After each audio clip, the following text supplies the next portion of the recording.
여러분 혹시 이 장면을 아시나요? 1950년 6월 25일 전쟁 당시 우리 국군은 제대로 된 소총조차 부족해서 미군이 쓰던 낡은 무기를 빌려 써야만 했습니다. 탱크 한 대 없어서 맨몸으로 적의 전차에 맞서야 했던 절망적인 나라였죠. 그런데 말이죠. 정확히 76년이 지난 2026년 오늘날 상황은 180도 바뀌었습니다. 이제는 전 세계에서 가장 까다롭다는 유럽의 군사 강국 폴란드가, 그리고 오일 머니로 무장한 중동의 맹주 사우디아라비아가 우리 대한민국 정부 관계자의 바짓가랑이를 붙잡고 제발 무기 좀 빨리 만들어 달라고 돈은 얼마든지 주겠다고 애걸복걸하고 있습니다. 도대체 한국 무기에 무슨 마법이 걸린 걸까요? 미국은 너무 비싸고 독일은 물건을 제때 안 내주고 러시아는 신뢰를 완전히 잃어버린 이 혼돈의 국제 정세 속에서 대한민국은 어떻게 전 세계의 병기창이 될 수 있었을까요?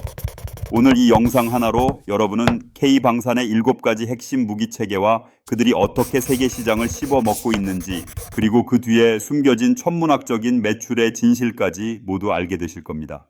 안녕하세요. 대한민국 방위산업의 모든 것을 파헤치는 한발 앞선 경제입니다.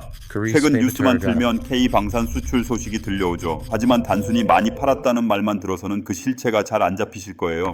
그래서 준비했습니다. 현직 전문가들도 놀랄 만큼 디테일한 수치와 전 세계 경쟁 모델과의 냉정한 비교 분석을 준비했는데요. K9 자주포부터 꿈의 전투기 KF-21까지 이 영상 하나면 여러분은 어디 가서 전문가 소리를 들을 수 있을 정도로 완벽하게 무장하게 되실 겁니다. 자, 그럼 대한민국 방산의 심장부로 함께 들어가 보시죠.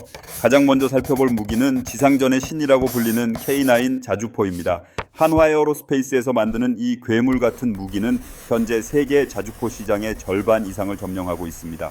먼저 자주포가 뭔지부터 아주 쉽게 짚고 넘어갈게요. 쉽게 말하면 스스로 움직이는 거대한 대포입니다. 옛날에는 대포를 트럭 뒤에 매달고 가서 땅에 고정하고 쐈거든요. 이러면 적이 방역할 때 도망가기가 너무 힘들죠. 하지만 K9 자주포는 장갑차처럼 궤도가 달려 있어서 쏘고 바로 튀어버리는 슛 앤 스쿠트 전략이 가능합니다. 그야말로 지상전의 치트키 같은 존재죠. 여기서 많은 분이 이런 질문을 하십니다. 독일의 PZ H2000이 세계 최강이라고 들었는데 한국의 K9은 그냥 싼 맛에 쓰는 거 아니냐고요. 자, 이제부터 팩트 체크 들어갑니다.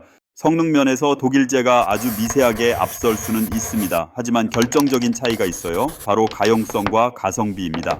독일제는 너무 복잡해서 고장이 나면 고치기가 하늘의 별 따기이고 무엇보다 지금 주문하면 5년 뒤에나 받을 수 있습니다. 반면 K9은 어떨까요? 주문하면 1년 안에 똑똑 배달 왔습니다 하고 폴란드 항구에 도착합니다. 게다가 가격은 독일제의 절반 수준이죠. 여러분이 국가 지도자라면 어떤 무기를 사시겠습니까?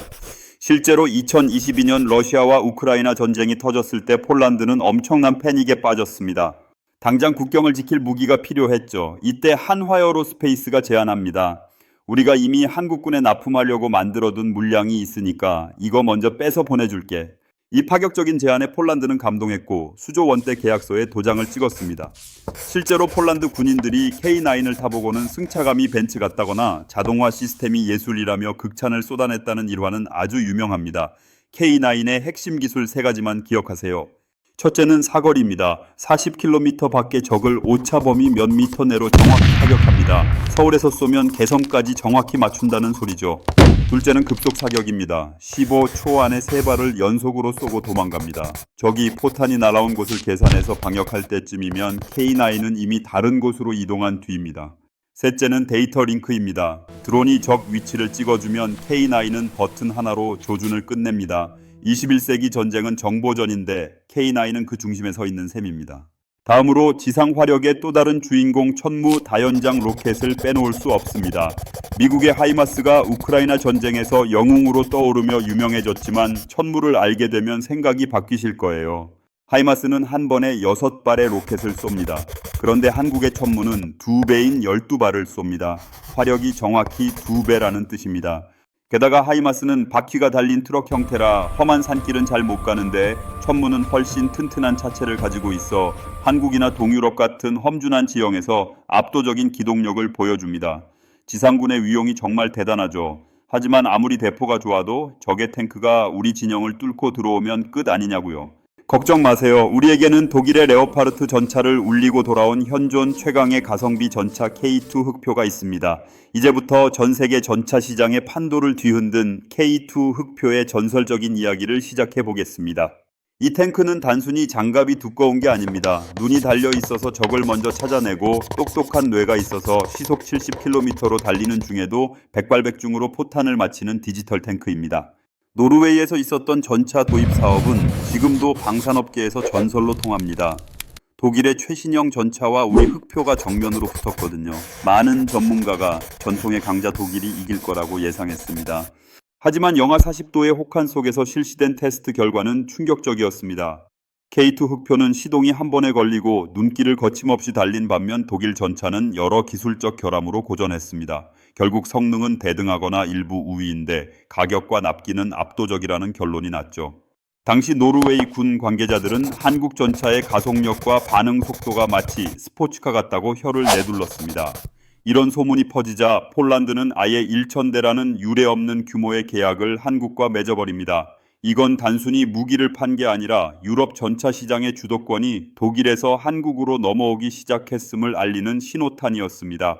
K2 흑표가 가진 미친 기술력 중 가장 놀라운 건 유압식 현수 장치입니다. 차체를 낮추거나 높이고 앞뒤로 기울일 수 있죠. 산이 많은 지형에서 언덕 뒤에 숨어 포탄만 살짝 내밀고 공격하기에 최적입니다. 또한 수심 4.1m까지 잠수해서 강바닥을 타고 건널 수 있습니다. 웬만한 강은 다리 없이 그냥 건너버린다는 소리인데 이런 기상천외한 능력에 전 세계 군 관계자들이 열광하고 있습니다. 자, 이제 지상의 왕 전차를 보좌하며 보병들의 생명을 책임지는 든든한 조력자 레드백 장갑차 이야기로 넘어가 보겠습니다. 한화 에어로스페이스가 개발한 레드백은 호주 시장을 정복하며 한국 방산의 저력을 다시 한번 증명했습니다. 보통 장갑차라고 하면 전차보다 약한 무기라고 생각하기 쉽지만 용도가 전혀 다릅니다. 전차가 적을 파괴하는 공격의 핵심이라면 장갑차는 아군 보병들을 안전하게 태우고 적진 한복판을 돌파하는 방어와 수송의 핵심입니다. 호주 육군이 수조 원을 들여 레드백을 선택한 이유가 무엇일까요? 레드백은 세계 최초로 복합 소재 고무 궤도를 채택했습니다. 기존의 철제 궤도보다 훨씬 가볍고 소음이 적어서 적이 눈치채지 못하게 조용히 접근할 수 있습니다. 진동도 훨씬 적어서 장갑차 안에 탄 보병들이 내렸을 때 최상의 컨디션으로 전투에 임할 수 있죠. 게다가 아이언 피스트라는 능동 방어 시스템을 갖추고 있어 날아오는 적의 미사일을 공중에서 요격해버립니다. 말 그대로 달리는 요새라고 할 수 있습니다. 많은 분이 한국 무기가 껍데기만 화려한 것 아니냐고 의심하셨지만 호주의 거친 사막에서 진행된 혹독한 테스트를 통과하며 그 의구심을 완전히 씻어냈습니다. 지상군의 위용을 충분히 살펴봤으니 이제 현대전의 꽃이라고 불리는 하늘로 눈을 돌려보겠습니다. 여러분, 전투기 한 대 가격이 얼마인지 아시나요? 수천억 원을 호가하는 이 비싼 전투기 시장에서 한국의 FA-50이 가성비 끝판왕으로 등극하며 동남아와 유럽을 휩쓸고 있습니다. 한국항공우주산업 KAI가 만든 이 기체는 원래 조종사를 교육하는 고등훈련기 T-50에서 시작했습니다. 그런데 성능이 워낙 뛰어나서 무기를 장착하고 실전 공격기로 변신한 케이스입니다. 왜 전 세계가 FA-50에 열광할까요? 정답은 실용성입니다. 미국의 F-35 같은 스텔스기는 성능은 최고지만 너무 비싸고 유지비가 감당이 안 됩니다. 웬만한 나라들은 그런 비싼 전투기를 매일 띄울 수가 없죠. 이때 FA-50이 훌륭한 대안이 됩니다. 적당한 가격에 웬만한 전투 임무는 다 수행할 수 있고 미국의 주력기인 F-16과 부품이 많이 호환되어 유지 보수도 아주 쉽습니다. 필리핀에서는 반군 소탕 작전에서 엄청난 활약을 하며 승리의 상징이 되었고 폴란드는 노후화된 러시아제 미그 전투기를 모두 버리고 한국의 FA-50으로 갈아치웠습니다. 작지만 매운 고추라는 말이 딱 어울리는 기체입니다. 하지만 진짜 주인공은 따로 있습니다. 대한민국 항공 주권의 결정체라고 불리는 KF-21 보라매입니다. 우리나라는 이제 세계에서 8번째로 초음속 전투기를 독자 개발한 나라가 되었습니다. 처음 보라매를 만든다고 했을 때 전 세계의 반응은 사실 냉담했습니다. 한국이 무슨 수로 첨단 전투기를 만드냐며 비웃는 사람들도 많았죠. 특히 미국이 에이사 레이더 같은 핵심 기술 전수를 거부하면서 사업 자체가 무너질 뻔한 위기도 있었습니다. 하지만 우리 연구원들은 포기하지 않았습니다. 기술이 없으면 우리가 직접 만들겠다는 각오로 밤을 새워 연구했고 결국 세계 최고 수준의 국산 레이더를 만들어내는 데 성공했습니다. 첫 비행에 성공하던 날 연구원들이 서로 껴안고 눈물을 흘리던 모습은 대한민국 방산 역사에 영원히 남을 감동적인 순간이었습니다.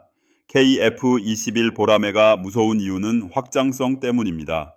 지금은 4.5 세대 전투기지만 설계 단계부터 나중에 스텔스기로 업그레이드할 수 있도록 무기를 비행기 안으로 숨길 수 있는 내부 무장창 공간을 미리 확보해 두었습니다. 프랑스의 라팔이나 유럽의 유로파이터 같은 경쟁 기종들은 성능은 좋지만 가격이 너무 비싸서 구매하기가 망설여집니다. 하지만 보라마에는 그들과 대등한 성능을 내면서도 운영 유지비는 훨씬 저렴합니다. 또한 우리 손으로 직접 만들었기 때문에 우리가 개발한 최신 미사일을 마음대로 장착할 수 있다는 엄청난 장점이 있습니다. 남의 나라 전투기를 사오면 미사일 하나 달 때마다 그 나라 허락을 받아야 하는데 우리는 그럴 필요가 없다는 것이죠. 이것이 바로 진정한 국방 자립입니다. 2026년 현재 보라매는 양산 준비를 마치고 본격적인 비행 테스트를 이어가고 있습니다. 이미 동남아와 중동 그리고 일부 유럽 국가들은 보라매의 개발 상황을 아주 예의주시하고 있습니다. F-35를 사기에는 돈이 부족하고 F-16을 사기에는 성능이 조금 아쉬운 나라들에게 보라매는 거부할 수 없는 최고의 선택지가 될 것이 분명합니다. 지상과 하늘을 평정한 한국 무기체계의 힘은 이제 바다와 방어 시스템으로까지 이어지고 있습니다. 다음으로는 적의 미사일을 공중에서 격추하는 신의 방패 천궁2의 이야기를 해보겠습니다. 중동의 부호들이 수조원의 돈을 들고 줄을 서게 만든 이 무기의 정체는 무엇일까요? 그리고 이 수많은 무기를 팔아서 우리가 실제로 벌어들이는 돈은 어느 정도일까요? 다음 파트에서는 천궁2의 놀라운 요격 능력과 함께 대한민국 방산 빅4 기업들의 충격적인 매출 수치를 낱낱이 공개해 드리겠습니다. 이제 지상을 넘어 하늘에서 쏟아지는 위협을 막아내는 신의 방패 천궁2 이야기로 넘어가 보겠습니다. 요즘 전쟁의 승패는 누가 더 강하게 때리느냐보다 누가 더 잘 막아내느냐에서 갈리곤 합니다. 저기 쏜 미사일이나 전투기가 우리 머리 위로 떨어지기 전에 공중에서 폭파하는 기술, 그게 바로 지대공 미사일 시스템인데요. 그 중에서도 천궁2는 대한민국이 독자 개발한 중거리 요격 체계로 40km 이하 고도에서 날아오는 적을 정확히 타격하는 한국형 방패의 핵심입니다. 많은 분이 미국에는 이미 유명한 패트리어트 미사일이 있는데 왜 외국 나라들이 한국의 천궁을 사는지 궁금해 하십니다. 원조 맛집인 미국 패트리어트가 최고 아니냐고 물으실 수 있죠. 맞습니다. 패트리어트는 훌륭한 무기입니다. 하지만 두 가지 큰 문제가 있습니다. 첫째는 너무 비싸다는 것이고 둘째는 미국이 정치적인 이유로 판매를 제한하는 경우가 많다는 점입니다. 이때 천궁2가 완벽한 대안으로 등장합니다. 천궁2는 패트리어트와 대등한 요격 성공률을 자랑하면서도 가격은 훨씬 합리적입니다. 게다가 콜드 런칭이라는 아주 특별한 기술을 사용하는데 이게 정말 대박입니다. 콜드 런칭은 미사일이 발사대에서 튀어나온 뒤에 공중에서 엔진을 점화하는 방식입니다. 발사대 안에서 바로 불을 뿜지 않기 때문에 발사 장치가 화염에 손상되지 않아 여러 번 재사용하기가 훨씬 쉽습니다.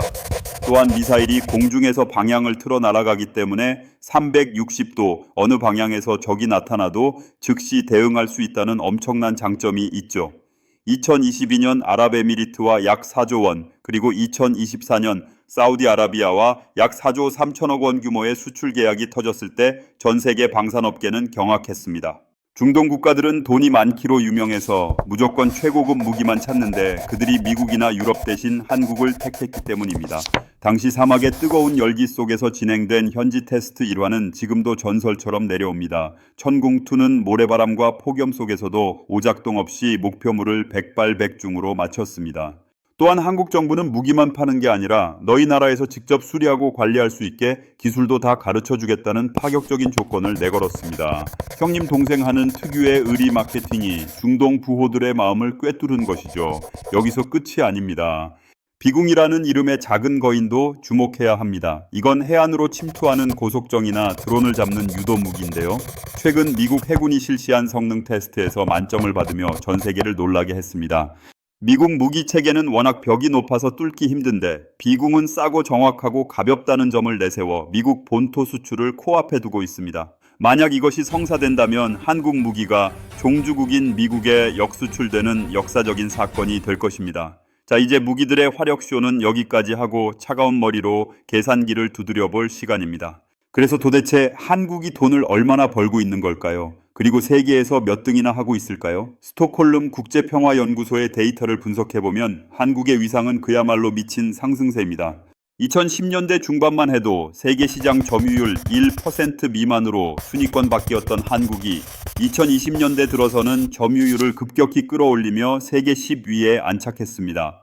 그런데 2025년 한 해 실적만 놓고 보면 프랑스와 독일을 턱 밑까지 추격하며 사실상 글로벌 톱6 수준에 진입했다는 평가가 지배적입니다. 국내 방산 빅4 기업들의 성적표를 보면 더 입이 벌어집니다. 업계 1위인 한화 에어로스페이스는 2025년 매출 약 15조 원을 기록하며 K9 자주포와 레드백 장갑차의 효과를 톡톡히 봤습니다. 현대로템 역시 K2 전차의 폴란드 수출에 힘입어 매출 6조 원 시대를 열었죠. 한국항공우주산업 KAI는 FA50의 꾸준한 인기와 보라마의 양산 시작으로 4조 원대의 매출을 올렸고 유도무기의 명가 LEG 넥스원 또한 중동 수출 대박으로 3조 8천억 원 이상의 실적을 거두었습니다. 이 4개 기업의 합산 영업이익만 5조 원을 넘어섰는데 이는 대한민국 반도체와 자동차를 잇는 새로운 국가대표 먹거리가 탄생했음을 의미합니다. 여기서 중요한 점은 이 수치가 일회성 대박이 아니라는 사실입니다. 방산기업들이 앞으로 받을 돈을 뜻하는 수주장호는 현재 30조 원이 넘습니다. 향후 10년치 먹거리가 이미 창고에 쌓여 있다는 뜻이죠. 무기는 한 번 팔면 끝나는 게 아닙니다. 자동차처럼 계속 부품을 갈아줘야 하고 유지 보수를 해야 합니다. 이걸 전문 용어로 EMALO라고 하는데 이 시장의 규모는 무기 판매 가격보다 2배에서 3배 더 큽니다. 한번 한국 무기를 사간 나라는 앞으로 30년 동안 우리에게 돈을 낼 수밖에 없는 구조라는 것이죠. 독일이나 미국 같은 전통의 강호들도 이제는 한국을 견제하기 시작했습니다. 독일 기업들은 한국의 속도전에 당황해서 생산 라인을 늘리고 있고 미국 기업들은 한국 정부의 파격적인 금융 지원에 대해 질투 섞인 목소리를 내기도 합니다. 하지만 시장은 냉정합니다. 제때 좋은 가격에 약속한 성능을 내는 한국 무기를 이길 명분은 어디에도 없습니다. 이제 대한민국은 단순한 무기 제조국을 넘어 인공지능 무인 전쟁과 우주 방산이라는 새로운 영역으로 진화하고 있습니다. 자, 이제 마지막으로 한국 방산의 미래와 우리가 나아가야 할 길에 대해 이야기하며 오늘 대장정을 마무리해 보겠습니다. 지금까지 우리가 살펴본 K방산의 화려한 성과는 사실 빙산의 일각일지도 모릅니다. 2026년 현재 대한민국 방위산업은 단순히 쇠를 깎아 무기를 만드는 단계를 넘어 소프트웨어가 지배하는 첨단 기술의 영역으로 진화하고 있습니다. 가장 먼저 주목해야 할 키워드는 바로 EMRO, 즉 유지 보수 정비 시장입니다. 많은 분이 무기를 한번 팔면 끝이라고 생각하시지만 진짜 큰 시장은 그 이후에 열립니다. 무기는 한번 도입하면 보통 30년에서 40년을 사용합니다. 자동차도 오래 타려면 엔진 오일을 갈고 소모품을 교체해야 하듯 탱크나 전투기도 끊임없는 관리가 필요하죠. 한국은 지금 폴란드나 호주 그리고 중동 현지에 거대한 정비창을 세우고 있습니다. 단순히 물건만 파는 장사꾼이 아니라 고객의 안보를 끝까지 책임지는 파트너로서 자리를 잡고 있는 것이죠. 이 MRO 서비스는 마진율이 무기 판매보다 훨씬 높기 때문에 우리 방산 기업들의 장기적인 캐시카우가 될 것입니다. 두 번째 미래 전략은 인공지능과 무인화입니다. 이제는 사람이 직접 타지 않는 무인 K2 전차가 개발되고 있고 KF-21 보라마의 옆에서 함께 날아다니며 작전을 수행하는 인공지능 드론인 윙맨도 현실화되고 있습니다. 여기에 적외도 위성을 활용해 전 세계의 움직임을 감시하는 우주 방산 영역까지 한국의 기술력은 뻗어나가고 있죠. 정보통신 기술 강국인 대한민국의 저력이 무기 체계에 그대로 이식되면서 전 세계는 한국을 단순한 제조업 국가가 아닌 미래 전쟁의 패러다임을 바꾸는 혁신가로 보기 시작했습니다. 여기서 우리가 꼭 기억해야 할 사실이 있습니다. 최근 나토 회의에서 한국이 없으면 유럽의 안보가 위태롭다는 말이 나올 정도였습니다. 독일과 프랑스가 자국의 이익을 따지며 주저할 때 한국은 묵묵히 동유럽 국가들에게 필요한 무기를 제때 공급하며 자유진영의 생존을 책임지는 민주주의의 병기창 역할을 훌륭히 완수했습니다. 이는 단순히 돈을 많이 버는 것을 넘어 대한민국의 국격과 외교적 영향력이 전 세계적으로 급격히 상승했음을 의미합니다. 오늘 내용을 3가지로 짧게 정리해 보겠습니다. 첫째, 우리 무기는 세계 최고 수준의 가성비와 그 누구도 흉내낼 수 없는 빠른 납기 능력을 갖추고 있습니다. 둘째, 천궁2와 비궁 같은 첨단 유도무기를 통해 기술력 면에서도 세계 정상급임을 증명했습니다.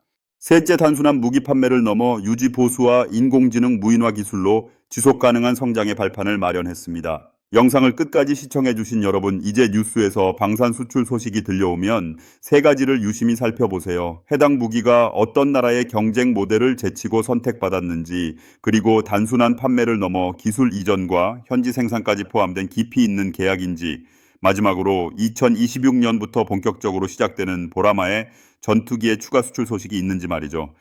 이 세 가지 포인트만 알아도 여러분은 대한민국 경제와 안보의 흐름을 읽는 전문가가 되실 겁니다. 처음 영상 시작할 때 말씀드렸던 1950년의 우리 모습을 다시 떠올려 봅니다. 소총 한 자루가 없어서 피눈물을 흘리며 국토를 지켜야 했던 가난한 나라가 이제는 전 세계의 평화를 지키는 방산 강국으로 우뚝 섰습니다. 이건 기적이라는 말로도 부족한 우리 연구원들과 노동자들, 그리고 국민 모두의 피와 땀이 만들어낸 위대한 드라마입니다. 대한민국 방위산업이 전 세계 4대 강국으로 진입하는 그날까지 저 한 발 앞선 경제제도 여러분 곁에서 가장 정확하고 깊이 있는 정보를 전달해 드리겠습니다. 오늘 내용이 유익하셨다면 구독과 좋아요, 그리고 알림 설정까지 꼭 부탁드립니다.